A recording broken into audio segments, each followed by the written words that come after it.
अस्सलामुअलैकुम मेरे अज़ीज़ तलबा और तालिबात। मैं हूं मोहम्मद आतिफ़ याकूब और उम्मीद करता हूं कि आप सब बखैर व आफ़ियत हैं। आप मुझसे पढ़ रहे हैं जमात दहम की फ़िज़िक्स और जमात दहम की फ़िज़िक्स में हम अपनी किताब का unit number 18 atomic and nuclear physics पढ़ रहे हैं। अपनी पिछली क्लास में हमने आला तसव्वुराती सवालात को शुरू किया था और उसके पहले 4 सवालात को हल करना सीख लिया था। आज उसी सफ़र को आगे बढ़ाएंगे और आला तसव्वुराती सवालात के बकिया 5 सवालात यानी 18.5 से 18.9 उनको हल करना सीखेंगे। ना सिर्फ आला तसव्वुराती सवालात बल्कि इस चैप्टर की, इस किताब की आखिरी मंजिल मश्की सवालात यानी कि हिसाबी सवालात को भी शुरू कर देंगे। इस सफ़र में हम पहले 3 हिसाबी सवालात को हल करना सीखेंगे, तो आज का लेक्चर थोड़ा सा लंबा होने जा रहा है। तो चलें इन तमाम चीज़ों को समझने के लिए, सीखने के लिए चलते हैं अपने लाइट बोर्ड की जानिब। जी तो मेरे अज़ीज़ तलबा और तालिबात, जैसा कि लेक्चर के आगाज़ में आपसे ये बात शेयर कर चुका हूँ कि आज के लेक्चर का आगाज़ होगा आला तसव्वुराती सवालात में से 5वें सवाल से। तो 5वां सवाल पढ़ते हैं और देखते हैं कि उसमें हमसे क्या पूछा जा रहा है। 5वें सवाल में हमसे पूछ रहा है कि एक खालिस रेडियो एक्टिव एटम को मुकम्मल तौर पर टूटने के लिए कितना वक्त दरकार होगा। यानी कि यहाँ पे हाफ लाइफ के तसव्वुरात का इतलाक़ किया जाएगा। हमने अपनी हाफ लाइफ के टॉपिक में ये पढ़ा था कि जैसे ही किसी भी रेडियो एक्टिव एटम की एक हाफ लाइफ गुजरती है तो उसके बाद उस एटम की तादाद आधी रह जाती है। जब मज़ीद एक हाफ लाइफ गुजरती है तो जो पहले एटम बच चुके हैं उनमें मौजूद एटम्स की तादाद आधी रह जाती है। फ़र्ज़ करें कि इब्तदाई तौर पे मौजूद एटम्स की तादाद अगर 500 है, तो जब इन 500 एटम्स की एक हाफ लाइफ गुजर जाएगी तो एक हाफ लाइफ गुजरने के बाद ये 500 एटम्स अब 500 ना रहेंगे बल्कि 500 का आधा हो जाएंगे यानी कि 250।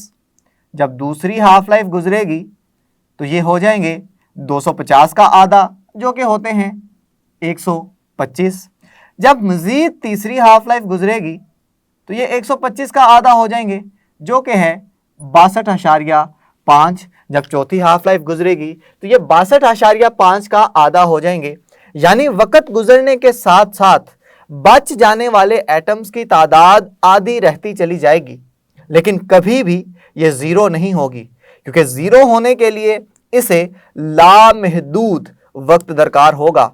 और जब नंबर ऑफ एटम्स ज़ीरो रह जाएंगे, एटम्स की तादाद जब ज़ीरो बच जाएगी तो हम कहेंगे कि एटम मुकम्मल तौर पर टूट चुका है। और मुकम्मल तौर पर टूटने के लिए इसे लामहदूद वक्त दरकार होता है। तो इसको हम इस तरह से लिखेंगे कि एक खालिस रेडियो एक्टिव एटम को मुकम्मल तौर पर टूटने के लिए लामहदूद वक्त दरकार होगा। तो ये जो लामहदूद वक्त मैंने यहाँ पे लिखा है, ये इस सवाल का जवाब का अहम लफ्ज़ यानी कि कीवर्ड है। अब इसको अगर आप ग्राफ की सूरत में देखना चाहें तो हमने इसका ग्राफ कुछ इस तरह से बनाया था कि हमने वाई एक्सिस पे ले लिया था एटम्स की तादाद को और एक्स एक्सिस पे हमने ले लिया था वक्त टी को। अब हमने देखा था कि जो ग्राफ हमें हासिल होता था वो कुछ इस सूरत में हासिल होता था कि जैसे जैसे वक्त बढ़ता चला जा रहा है एटम्स की तादाद कम होती चली जा रही है और बहुत तेज़ी से कम हो रही है। लेकिन जैसे ही वक्त इधर पहुंचेगा तो ये वाली जो लाइन है ये टाइम एक्सिस के बिल्कुल पैरेलल होती चली जाएगी। इसका मतलब ये हुआ कि जब ये जीरो को टच नहीं कर रही, यानी कि टाइम एक्सिस को टच नहीं कर रही, तो ये कभी भी जीरो नहीं होंगे। और ऐसा होने के लिए जो हमने वक्त देखा था, हमने कहा था कि लामहदूद यानी कि इन्फिनिटी वक्त दरकार होगा। तो उम्मीद करता हूं कि ये पांचवा सवाल आपको समझ आ चुका है। अब बढ़ते हैं छठे सवाल की जानिब। छठा सवाल भी बहुत ही ज्यादा आसान है। पूछा यह जा रहा है कि नेचुरल रेडियो एक्टिविटी की वो कौन सी किस्म है कि जिसमें न्यूक्लियस में मौजूद प्रोटॉन्स और न्यूट्रॉन्स की तादाद तब्दील नहीं होती। अब आप जानते हैं कि प्रोटॉन्स की तादाद को हम किसी भी एटम का एटॉमिक नंबर कहते हैं और न्यूट्रॉन की तादाद को उसका न्यूट्रॉन नंबर कहते हैं। और अगर इस न्यूट्रॉन और प्रोटॉन को हम मिला दें तो इसको हम एटॉमिक मास नंबर कहते हैं। अब सवाल का मकसद ये है कि ना प्रोटॉन्स तब्दील हो रहे हैं ना न्यूट्रॉन तब्दील हो रहे हैं, तो इसका मतलब है कि ना एटॉमिक नंबर तब्दील हो रहा है और ना ही एटॉमिक मास नंबर तब्दील हो रहा है। तो आप जानते हैं कि किस किस्म के डिके में ऐसा मुमकिन है। जी हाँ, हमने देखा था कि अल्फा डिके में एटॉमिक नंबर 2 कम हो जाता है, यानी कि प्रोटॉन की तादाद तब्दील हो गई, और एटॉमिक मास नंबर में 4 की कमी वाक़या होती है, यानी कि वहां पे न्यूट्रॉन नंबर भी तब्दील हो गया। बात करते हैं बीटा डिके की। तो बीटा डिके में हम जानते हैं कि एक अदद प्रोटॉन में इजाफा हो जाता है, यानी कि उसका एटॉमिक नंबर 1 बढ़ जाता है, लेकिन उसके एटॉमिक मास नंबर में कोई तब्दीली वाक़या नहीं होती।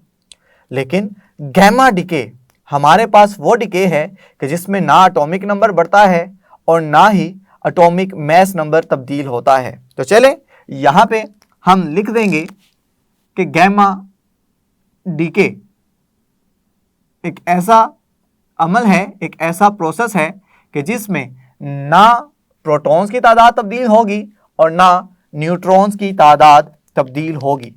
तो आप जानते हैं कि गैमा डिके का हमने जो जनरल मसावात पढ़ी थी वो क्या थी?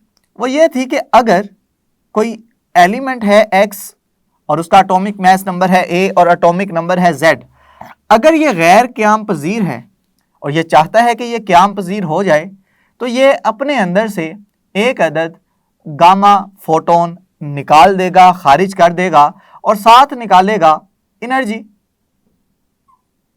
अब यहाँ पे हमने देखा था कि गैमा का ना ही कोई चार्ज होता है ना ही कोई मास होता है, यानी ना उसके पास प्रोटॉन ना उसके पास न्यूट्रॉन। तो ये वाला जो गैर क़याम पज़ीर एलिमेंट है जिसके ऊपर स्टार लगाया हुआ है, स्टार का मतलब है कि ये गैर क़याम पज़ीर है, ये अपने अंदर से कुछ एनर्जी निकाल के क़याम पज़ीर हालत में तब्दील हो जाएगा। और इसके लिए हमने देखा था कोबाल्ट का एलिमेंट, कोबाल्ट 2760, ये जब गैर क़याम पज़ीर था तो इसने अपने अंदर से एक अदद गामा फोटोन को निकाला और गामा फोटोन निकालते ही ये एक क़याम पज़ीर कोबाल्ट के अंदर तब्दील हो गया कि जिसका एटॉमिक नंबर था 27 और एटॉमिक मास नंबर था 60। तो उम्मीद करता हूं कि ये सवाल भी आपको समझ आ गया है। चलें बढ़ते हैं आज के अगले सवाल की जानिब।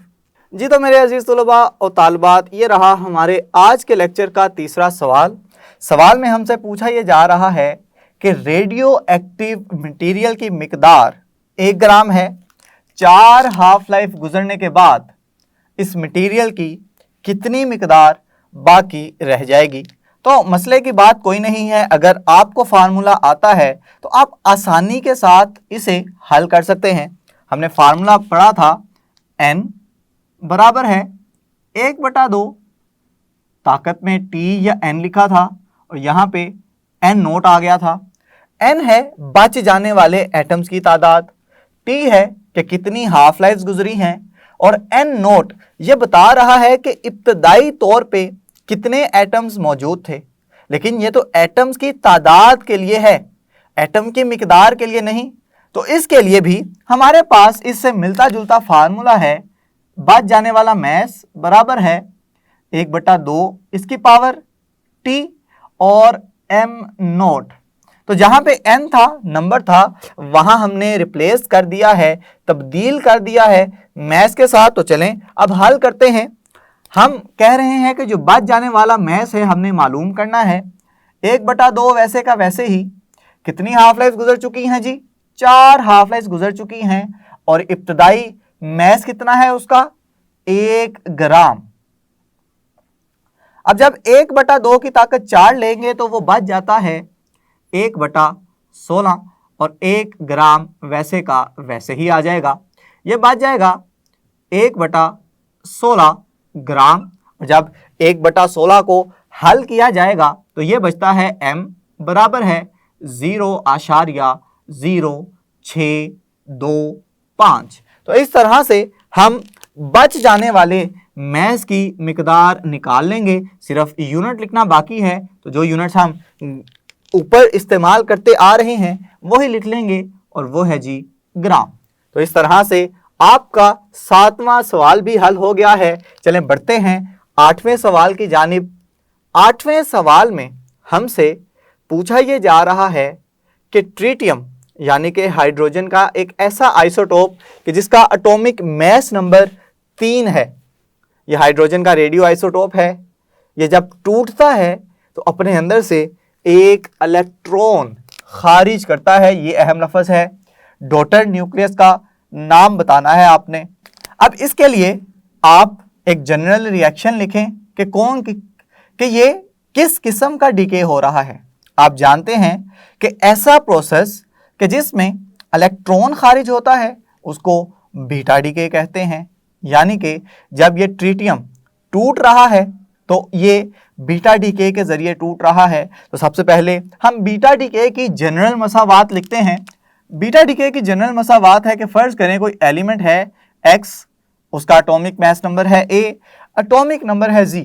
जब जैसे ही ये अपने अंदर से एक इलेक्ट्रॉन खारिज करेगा और साथ ही साथ एनर्जी भी खारिज करेगा। हम जानते हैं कि ऐसे प्रोसेस के अंदर जो एलिमेंट है, जो डॉटर न्यूक्लियाई बनेगा, उसके एटॉमिक नंबर में 1 का इजाफा हो जाएगा और एटॉमिक मास नंबर वैसे का वैसे ही रहेगा, यानी कि उसमें कोई तब्दीली नहीं आएगी। तो चलें अब हम ये लिखते हैं ट्रिटियम के लिए। ट्रिटियम है जी हाइड्रोजन का वो आइसोटोप के जिसके एटॉमिक नंबर में मौजूद है 3। जब ये टूटेगा तो ये निकालेगा एक अदद इलेक्ट्रॉन और साथ कुछ निकलेगी एनर्जी। अब जब ये तब्दील होगा तो इसके एटॉमिक नंबर में 1 का इजाफा हो जाएगा। एटॉमिक मास नंबर में कोई तब्दीली रूनुमा नहीं होगी। और आप जानते हैं कि पीरियोडिक टेबल के अंदर ऐसा एलिमेंट के जिसका एटॉमिक नंबर 2 हो, जिसमें 2 प्रोटॉन हो, उसको कहते हैं हीलियम। तो हम यहाँ से इस बात का सबूत हम हासिल कर चुके हैं कि यहाँ पे जो डॉटर न्यूक्लियाई है वो क्या है जी? वो हीलियम का आइसोटोप है कि जिसका एटॉमिक मास नंबर 3 है। तो उम्मीद करता हूं कि ये 8वां सवाल भी आपको समझ आ चुका है। बढ़ते हैं आज के अगले सवाल की जानिब, जो कि आला तसव्वुराती सवालात में से आखिरी सवाल है। जी तो मेरे अजीज़ तलबा और तालिबात, ये रहा हमारे आला तसव्वुराती सवालात में से आखिरी सवाल, यानी कि 18.9। इस सवाल में हमसे पूछा यह जा रहा है कि नाइट्रोजन के न्यूक्लियाइड N714 से आप नाइट्रोजन की साख्त के बारे में क्या मालूम कर सकते हैं। यह सवाल का एक हिस्सा है। तो चले सबसे पहले हम नाइट्रोजन 714 के बारे में मालूमात अखज़ करने की कोशिश करते हैं। हम जानते हैं कि किसी भी न्यूक्लियाइड की अलामती तौर पे उसको इस तरह से जाहिर किया जा सकता है कि इसका एटॉमिक मास नंबर उसके ऊपर लिखा जाता है और एटॉमिक नंबर उसके बाएं सिरे पे नीचे की जानिब लिखा जाएगा। अब अगर इसको मुवाजना करें नाइट्रोजन के एटम के साथ तो हमें यह बात पता चलेगी कि नाइट्रोजन के इस एटम में मौजूद हैं 7 प्रोटॉन और यहाँ पे इसका एटॉमिक मास नंबर है 14। अब अगर इस नाइट्रोजन के न्यूक्लियाइड के मैं नंबर ऑफ न्यूट्रॉन्स फाइंड करना चाहूं तो उसके लिए हमारे पास फार्मूला होता है atomic mass number minus atomic number. तो इसका मतलब यह हुआ कि इसमें मौजूद न्यूट्रॉन्स की तादाद है 14 माइनस 7, यानी कि न्यूट्रॉन्स की तादाद आ गई है जी 7। तो इसका मतलब यह हुआ कि नाइट्रोजन का ऐसा न्यूक्लियाइड कि जिसका एटॉमिक नंबर हो 7, उसका एटॉमिक मास नंबर हो 14, तो उसमें प्रोटॉन की तादाद भी है जी 7, तो इसमें न्यूट्रॉन की नंबर भी आ गया जी 7। तो ये तो आ गया नाइट्रोजन का वो न्यूक्लियाइड कि जिसमें 7 और 14 की रेशो है, कि जिसमें एटॉमिक नंबर 7 है और एटॉमिक मास नंबर 14 है। अब सवाल का अगला हिस्सा यह है कि नाइट्रोजन के न्यूक्लियाइड N714 और N716 में क्या फर्क है। तो चलें देखते हैं कि जो नाइट्रोजन का न्यूक्लियाइड है N716, ये इस नाइट्रोजन के न्यूक्लियाइड से किस तरह से मुख्तलिफ है। देखें जी, अगर इसका मुवाजना किया जाए दोबारा इसके साथ, तो इसमें मौजूद नंबर ऑफ प्रोटॉन्स यानी कि एटॉमिक नंबर इसका कितना है 7, एटॉमिक मास नंबर कितना है जी 16। अब अगर यहां से न्यूट्रॉन्स की तादाद मालूम करूं तो A माइनस Z, इसका मतलब है 16 माइनस 7 आ गए जी, और 16 में से जब 7 निकालेंगे तो न्यूट्रॉन की तादाद आ जाएगी 9। तो इसका मतलब यह हुआ कि चूंकि न्यूट्रॉन की तादाद मुख्तलिफ है और एटॉमिक मास नंबर भी मुख्तलिफ है, और एटॉमिक मास नंबर के मुख्तलिफ होने की वजह क्या है कि न्यूट्रॉन की तादाद मुख्तलिफ है, तो इसका जवाब यह होगा कि नाइट्रोजन के न्यूक्लियाइड N714 और N716 में सिर्फ और सिर्फ न्यूट्रॉन्स की तादाद का फर्क है। तो चलें हम लिख लेते हैं कि नाइट्रोजन के न्यूक्लियाइड N714 और N716 में न्यूट्रॉन्स की तादाद का फर्क है। और हम जानते हैं कि अगर न्यूट्रॉन की तादाद मुख्तलिफ हो या एटॉमिक मास नंबर मुख्तलिफ हो तो इसे आइसोटोप कहेंगे। लिहाजा ये दोनों नाइट्रोजन के आइसोटोप्स कहलाते हैं। तो इस तरह से आप इस सवाल का जवाब देंगे। उम्मीद करता हूं कि आपको यह सवाल भी समझ आ गया है। इसी के साथ हमारे आला तसव्वुराती सवालात वाला हिस्सा ख़त्म हो गया है। चलें बढ़ते हैं इस मश्क की आखिरी मंजिल की जानिब, यानी कि हिसाबी सवालात की तरफ, और देखते हैं कि उसमें हमारे पास सीखने को क्या कुछ है। जी, तो ये रहा हमारे आज के लेक्चर का पहला हिसाबी सवाल। देखते हैं, इबारत पढ़ेंगे। इबारत पढ़ने के बाद हमसे क्या चीज़ पूछी जा रही है और क्या चीज़ें हमें दी गई हैं डाटा के अंदर, वो लिख के हम लोग इसके हल की जाने बढ़ते हैं। चलें, नाइट्रोजन 714 की हाफ लाइफ 7.3 सेकंड है, यानी कि यहाँ पे हमें नाइट्रोजन की हाफ लाइफ बता दी गई है और वो है 7.3 सेकंड। नाइट्रोजन के इस न्यूक्लियाइड का 29.2 सेकंड के लिए मुशाहिदा किया गया है, यानी कि कुल वक्त जो कि इस नाइट्रोजन के मुशाहिदे के लिए लिया गया वो 29.2 सेकंड है। नाइट्रोजन 714 की असल मिकदार का कितना हिस्सा इस 29.2 सेकंड के बाद बाकी रह जाएगा, यानी कि आपने मालूम करना है कि नाइट्रोजन की असल मिकदार का कितना हिस्सा ये 29.2 सेकंड के बाद रह जाएगा। चलें यहाँ पे हेडिंग देते हैं, दिया गया डेटा। अब यहाँ पे हमारे पास क्या क्या चीज़ है जी। सबसे पहले तो हाफ लाइफ है, और वो कितनी है 7.3 सेकंड्स। और उसके बाद कुल वक्त दिया गया है, ये है 29.2 सेकंड्स। अब हमसे पूछा ये जा रहा है, यानी कि हमें मतलूब क्या है उसकी हेडिंग दे दें। हमसे मतलूब है कि आपने बच जाने वाले एटम्स की तादाद को मालूम करना है। अब ये जो इन्होंने पूछा है कि कितना हिस्सा बाकी रह जाएगा, इसके लिए बेहतर ये होता है इसकी निस्बत ले लें इब्तदाई तौर पे मौजूद एटम्स की तादाद से। तो चलें अब हल की जानिब बढ़ते हैं। यहां पे हेडिंग देंगे हल की। अब हमारे पास फार्मूला मौजूद है। फार्मूला कहता है कि बच जाने वाले नंबर ऑफ एटम्स बराबर होते हैं 1/2 टी और n नॉट।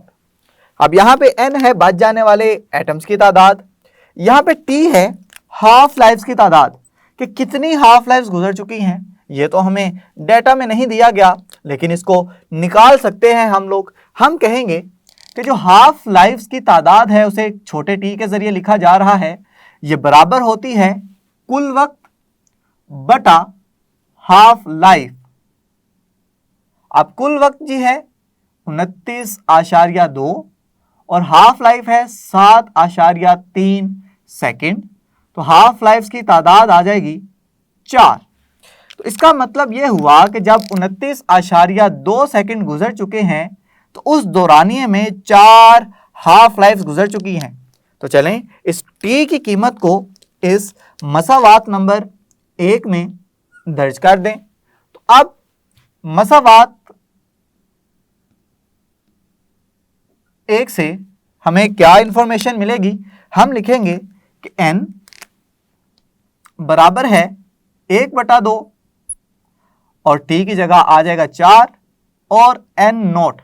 हमें हिस्सा मालूम करना है बच जाने वाला, तो n नोट को यहां पे ला के तकसीम कर देंगे, उसकी निस्बत मालूम कर लेंगे और 1/2 की ताकत आ जाएगा 4 और n/n नोट बचेगा।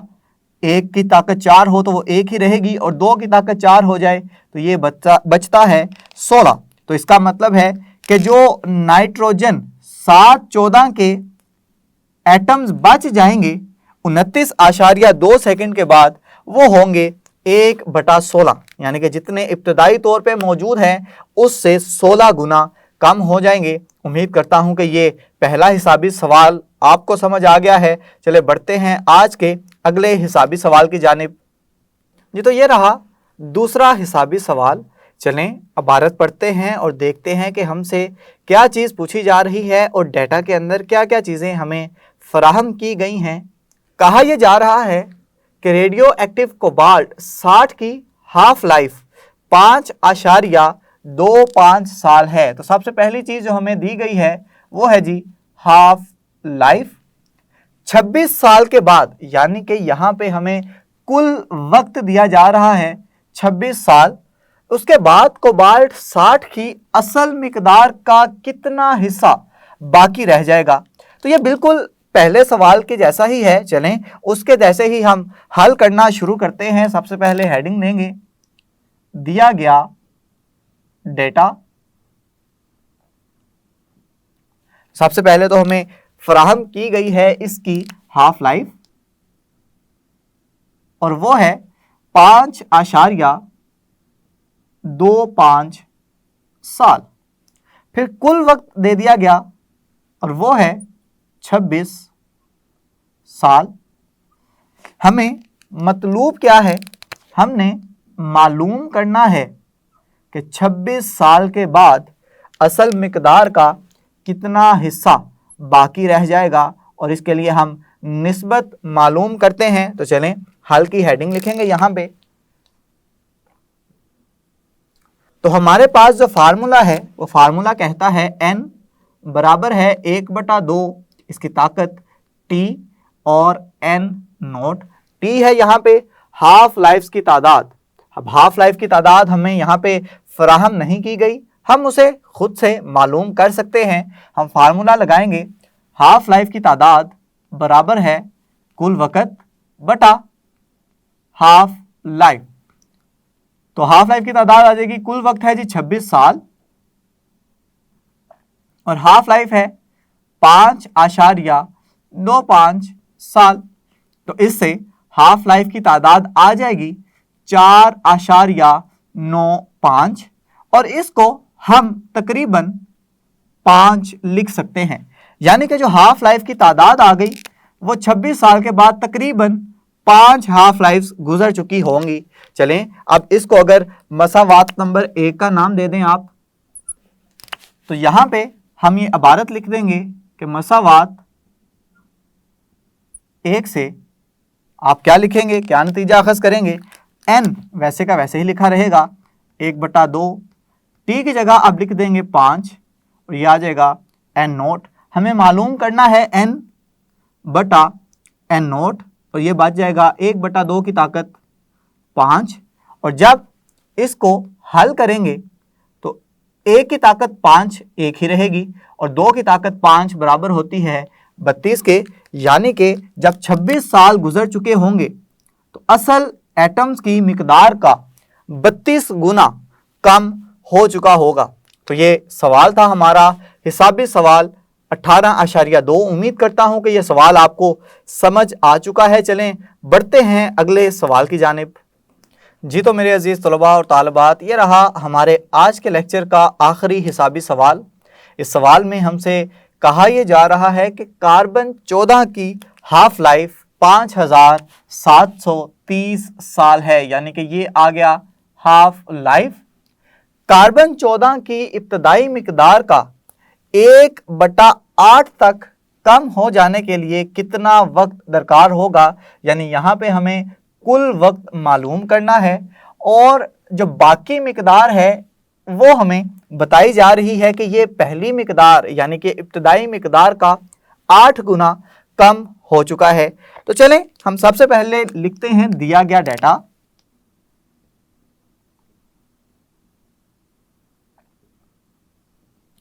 डाटा में हम ये लिखेंगे कि अगर फर्ज करें कि इब्तदाई मिकदार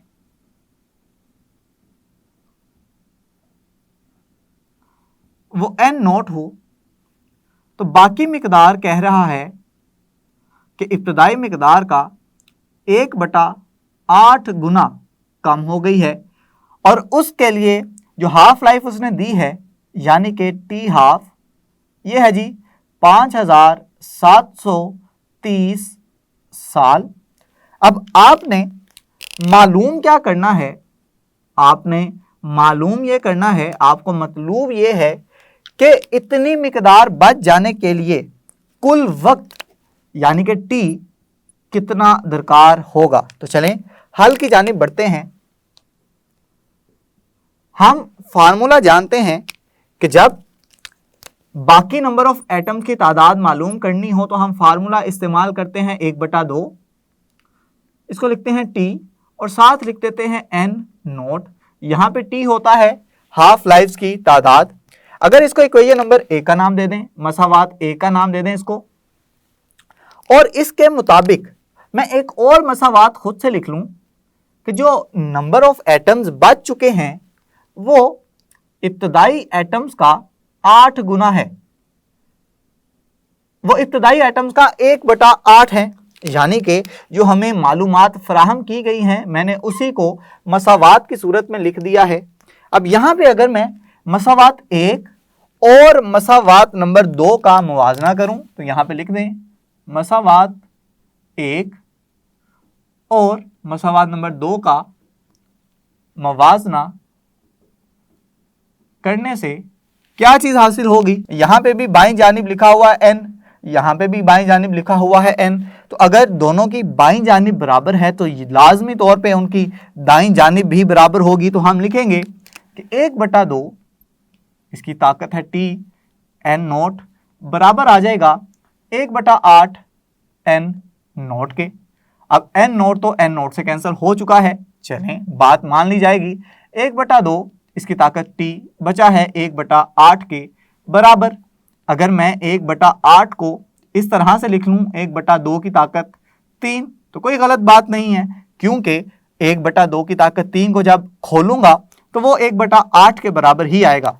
अब ये 1/2 से कैंसिल हो जाएगा, तो हमारे पास t यानी कि हाफ लाइफ की तादाद आ जाएगी 3। अब आपने हाफ लाइफ की तादाद तो मालूम नहीं करनी, हमारा असल मकसद है कि हमने कुल वक्त मालूम करना है। अब कुल वक्त मालूम करने के लिए जो फार्मूला इस्तेमाल किया जाता है वो है हाफ लाइफ ज़रब हाफ लाइफ की तादाद। तो इसको हम इस तरह से लिख लेंगे कि कुल वक्त है जी टी, जो मालूम करना है, हाफ लाइफ है 5730 साल और हाफ लाइफ की तादाद है 3।